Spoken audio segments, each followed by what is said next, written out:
தற்போது முன்னாள் அமைச்சர் விஜயபாஸ்கருமே அங்கு நிகழ்விடத்திற்கு வருகை தந்திருக்கிறார். நிறைய பேர் அங்க மருத்துவமனையில அனுமதிக்கப்பட்டிருக்கிறாங்க. மருத்துவமனை எவ்வளவு பதற்றமாக இருக்கிறது என்பதை புரிந்து கொள்ள முடிகிறது.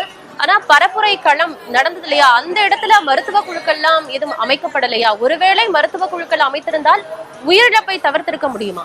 அங்கு மருத்துவ குழு ஒன்று தனியாக அமைக்கவில்லை ஆனந்தி. அந்த ஆம்புலன்ஸ்கள் மட்டும் தான் நிறுத்தி வைக்கப்பட்டிருந்தது. அப்படியே அங்கு மருத்துவ குழு அமைக்கப்பட்டிருந்தாலுமே அந்த கூட்ட நெரிசலை ஒன்றுமே செஞ்சிருக்க முடியாது. கூட்ட நெரிசலில் அந்த குழந்தை ஒரு இடத்துல குழந்தை மயக்கம் அடைஞ்சிட்டா அதை தூக்கிட்டு ஆம்புலன்ஸ் இருக்க இடத்துக்கு கொண்டு போற இடத்துக்கு போறதுக்கே பெரிய இக்கட்டான சூழல் ஏற்பட்டுருச்சு. கிட்டத்தட்ட பல்லாயிரக்கணக்கான பேர் ஒரே இடத்துல கூடியிருந்தனால அந்த கால தாமதமாக்கி விட்டனால அந்த உயிரிழப்புகள் ஏற்பட்டிருக்கதாக சொல்றாங்க.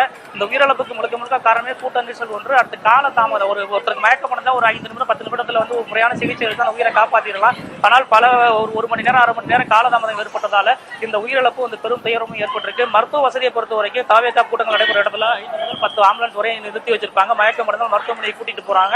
கூட்டிட்டு போய் அங்கே சிகிச்சை அளிப்பாங்க. அந்த கரூரை பொறுத்தவரையில் பிரச்சாரம் நடந்த இடம் வந்து ஒரு குறுகலான இடம். அதிக அளவிலான மக்கள் ஒரே இடத்துல குவிந்திருந்தாங்க. அப்போ மயக்கப்படுறது யாருன்னு கண்டறியவில்லை. சிக்கல் ஏற்பட்டது. குழந்தை, தாய், தந்தை, குழந்தை எல்லாருமே ஒரே இடத்துல கூட்டி நிற்கும் போது ஒரு குழந்தைக்கு மயக்கப்படுறத கூட அந்த அம்மாவால அப்பாவால அந்த வெளியில அந்த கொண்டு கூட்டிட்டு போக முடியல. கூட்டிட்டு போற அளவுக்கு அந்த சூழல் அங்க இல்ல. அவ்வளவு அந்த அளவு நெருக்கடி. ஒருபுறம் தாவேகத்துல விஜய் பரப்புரை மேற்கொண்ட அந்த நேரத்துல எல்லாம் வந்து ஒரு சில ஆம்புலன்ஸ் வந்து அவரே வர சொல்லி அனுப்பி வச்சாரு. ஆனால் அதன் பின்பு அவங்களை வெளியில கொண்டு வந்து மருத்துவமனையில் உரிய நேரத்தில் சேர்க்கறதுலதான் இந்த ஒரு சிக்கல் ஏற்பட்டு இந்த ஒரு விபரீதம் நடந்திருக்கு. இது ஒரு பெரும் துயர, ஒரு வார்த்தைகளால் விவரிக்க முடியாத ஒரு துயரத்தை கொடுத்திருக்கு ஆனந்தி. எல்லாம் சின்ன சின்ன குழந்தைங்க, 5 வயசு குழந்தைங்க, 6 வயசு குழந்தைங்க, 8 வயசு குழந்தைங்க, பெண்மணிகள் எல்லாருமே கூட்ட நெரிசல்ல இந்த உயிரிழப்புக்குள்ளா இருப்பது நமக்கு ஒரு அதிர்ச்சியை ஏற்படுத்திருக்கு. மருத்துவ குழுவினர் தொடர்ந்து மற்றவங்களை காப்பாற்றுற முயற்சியெல்லாம் ஈடுபட்டு வர்றாங்க. கரூர் அரசு மருத்துவமனையை ஒரு கண்ணீர்ல மிதக்கிற அளவுக்கு துயரத்துல சூழ்ந்திருக்கு. ஒரு பரபரப்பாக காட்சி அளிக்குது. இப்போ கூடுதல் மருத்துவர்கள் வந்திருக்காங்க.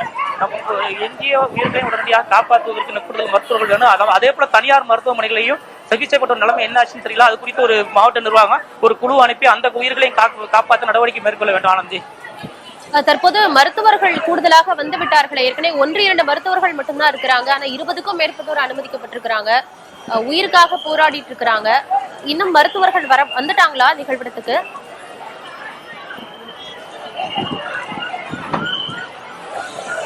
மருத்துவ குழுவினர் வந்திருக்காங்க. ஒரு சில மருத்துவ கூடுதலா வந்திருக்காங்க. அடுத்தடுத்து வரவழைக்கிறதுக்கு உத்தரவு போட்டிருக்காங்க. மருத்துவர்கள்லாம் வர சொல்லியிருக்காங்க. அதனால நீங்க ஆம்புலன்ஸையும் பார்க்கலாம்.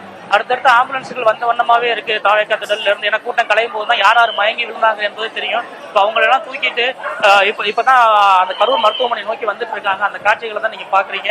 இன்னும் ஆம்புலன்ஸ் வந்த வண்ணமே இருக்கு.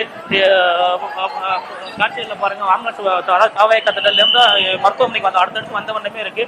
தொடர்ந்து மருத்துவர்களும் அந்த குழந்தை வர்றவங்க மயக்கமடைந்த உயிரை காப்பாற்றுறதுக்கு போராடிட்டு வர்றாங்க. போலீசார் குவிக்கப்பட்டிருக்காங்க. ஏன்னா சில குழந்தைகளுக்கு உறவினர்கள் வரல. அந்த குழந்தைகளை மட்டுமே ஆம்புலன்ஸ் ஏற்றப்பட்டு வந்திருக்காங்க. அம்மா அப்பா நிலைமை என்னாச்சுன்னு தெரியல. சிலர் மயக்கம் அடைஞ்சு இந்த மருத்துவமனையில் அனுமதிக்கப்பட்டிருக்காங்க. அவங்களுக்கு தீவிர சிகிச்சை அளிக்கப்பட்டு வருகிறது. இப்போ முழுமையான மாவட்ட ஆட்சியரின் முழுமையான விசாரணைக்கு பின்னரே இந்த மருத்துவ சிகிச்சையில் ஏற்பட்ட முழு விவரம் நமக்கு தெரிய வரும். ஆனந்தி, தங்களுடைய மகன்களை, மகள்களை, உறவினர்களை காப்பாற்றுவதற்காக கண்ணீரோடு மருத்துவமனையில எவ்வளவோ பேர் இருக்கிறாங்க. அதையும் பார்க்க முடிகிறது. மருத்துவர்கள் கூடுதலாக தற்போது வரவழைக்கப்பட்டிருக்கிறாங்க அப்படின்னு சொல்லி தொடர்ந்து தகவல்களை சொல்லுங்க முத்துப்பழம்பதி.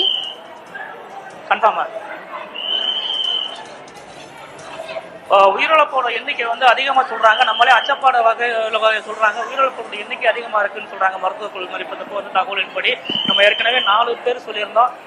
அவங்க ஒரு இன்னும் கூடுதலாக மருத்துவ குழுவினர் சொல்றாங்க. இது பெரும் ஒரு அச்சத்தை கொடுக்குது. தொடர்ந்து மருத்துவர்கள் சிகிச்சை அளிச்சுட்டு வர்றாங்க. 10 பேர் வரை உயிரிழந்திருக்கலாம் என மருத்துவர்கள் தரப்புல இப்ப நமக்கு தகவல் தெரிவிச்சிருக்காங்க. அது நமக்கு ஒரு பெரும் ஒரு சோகத்தை அச்சத்தையும் கொடுத்திருக்கு.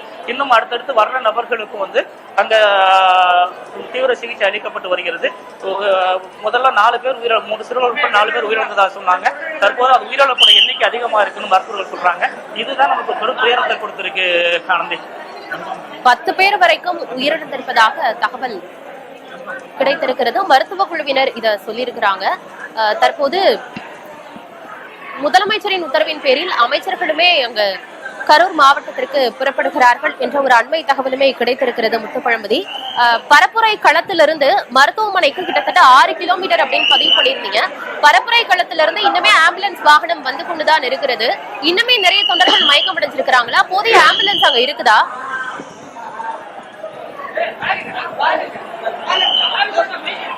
அங்க பொறுத்த வரைக்கும் தாவேக தரப்புல ஒரு 10 ஆம்புலன்ஸ் வரை தயார்படுத்தி வச்சிருந்தாங்க. அந்த ஆம்புலன்ஸ் மூலமாக தான் மயக்கம் முடிஞ்சவர்களை அடுத்தடுத்து அழைச்சிட்டு வந்தாங்க. இப்போ வந்து கூட்டம் கலைஞ்ச பிறகுதான் யார் விழுந்து கிடக்குறான்னு தெரிய வந்தது. விஜய் கூட மைக்கில் பேசும்போது 9 வயது குழந்தைய சிறுமியை காணாம கண்டுபிடிச்சு கொடுங்கன்னு சொன்னார்ல, அது போன்ற காணாம போன குழந்தைகளும் அதுக்கு பின்பு தான் தெரிஞ்சது மயக்கம் போட்டு கிடந்தது தெரிஞ்சது. பல குழந்தைகள் வந்து அந்த கூட்டம் கலைஞ்ச பின்பு தான் கீழே மயக்கம் போட்டு கிடந்தது பெண்கள் மயக்கம் அடைஞ்சிருக்காங்க. பலரை வந்து கூட்டம் கலைஞ்ச பிறகுதான் மீட்க முடிஞ்சிருக்கு. அந்த அளவு வந்து அந்த கூட்ட நெரிசல் விஜயோட பிரச்சார வாகனம் சென்றது பிறகுதான் வந்து அந்த கூட்ட நெரிசல் கட்டுக்குள்ள வந்து கூட்ட நெரிசல் காலத்துக்கு மயக்க முடிஞ்சு அழைச்சி வச்சுட்டு வர்றாங்க. இதுவரையில கிட்டத்தட்ட நம்ம வந்ததுக்கு அப்புறமே 12 ஆம்புலன்ஸ்கள் வந்திருக்கு. ஒரு 25க்கு மேற்பட்டோர் வந்து இங்க சிகிச்சைக்காக அனுமதிக்கப்பட்டிருக்காங்க. இன்னும் வந்து ஆம்புலன்ஸ் வந்த உடனே இருக்கு. ஒரு துயரமான சூழல்ல வந்து மருத்துவமனை வளாக காட்சி அளிக்குது. இப்ப மாவட்ட ஆட்சியர் உடனடியாக வந்தது நமக்கு நம்பிக்கை தரக்கூடிய வகையில் இருக்கு. அதே போல நீங்க சொன்னது போல அமைச்சர்களும் அதே போல மாவட்ட நிர்வாக தரப்பில் கூடுதல் மருத்துவர்களும் வந்து இந்த எஞ்சிய உயிர்களை காப்பாற்றக்கூடிய நடவடிக்கை எடுக்கணும். நம்ம அரசு மருத்துவக் கல்லூரி மட்டும் இல்ல, நம்ம தனியார் திரும்ப சொல்றோம், தனியார் மருத்துவமனையிலும் இதே போல 30க்கும் மேற்பட்டோர் அனுமதிக்கப்பட்டிருக்காங்க. அவங்க நிலைமை என்ன என்பது முறையாக தெரியல.